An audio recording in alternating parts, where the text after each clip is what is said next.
Magandang araw mga kasipag, dahil nga pala ay araw ng Friday. Also, work din na naman tayo. Pero bago ang lahat, huwag kalimutan tumawag sa itaas para sa pang-araw-araw nating kaligtasan. Ngayon nga pala mga kasipag, magluto tayo ng Bicol Express. Eto, at saka pritong manok na pang pare sa lulutuin natin na Bicol Express. Kaya tara mga kasipag, samahan ako. Dito nga mga kasipag, nag-start na ako maghiwa ng mga ricado na gagamitin natin sa Bicol Express natin. Ito nga, tiniwa ko ng unahin ang luya. Siyempre, hindi rin niya mawawala mga kasipag ay ang sibuyas na lagi natin nilalagay sa mga ilulutuin natin. At also, lagyan din natin yan ng bawang na talaga na magpapasarap sa ating lulutuin. Good job. Mga kasipag, hiwa lang tayo ng hiwa.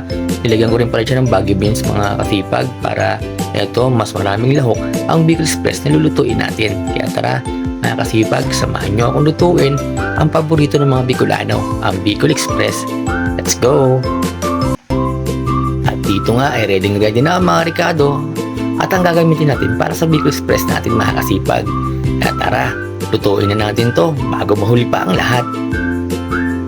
At dito nga mga kasipag, iniwalay ko na ang baboy na karne na natin isa kasi medyo mapula na siya. Kaya eto, nilagay na natin itong sibuyas, bawang at luya na talaga namang magpapasarap, magpapalasa sa lulutuin natin ngayong araw. Eto, imekos-mekos lang natin to ng halo hanggang sa mamula at mangamoy na ang ating ricado. At dito nga mga kasipag, maglalagay na tayo ng tubig.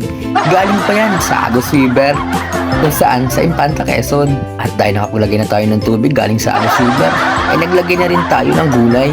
At syempre hindi mawawala dyan syempre ang pampalasa, ang bagoong natin.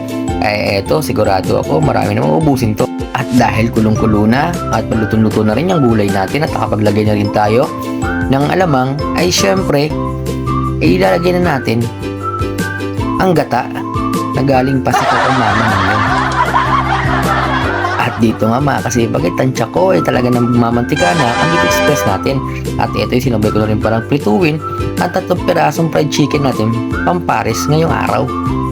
At ito na nga pala ang finished product natin mga kasipag.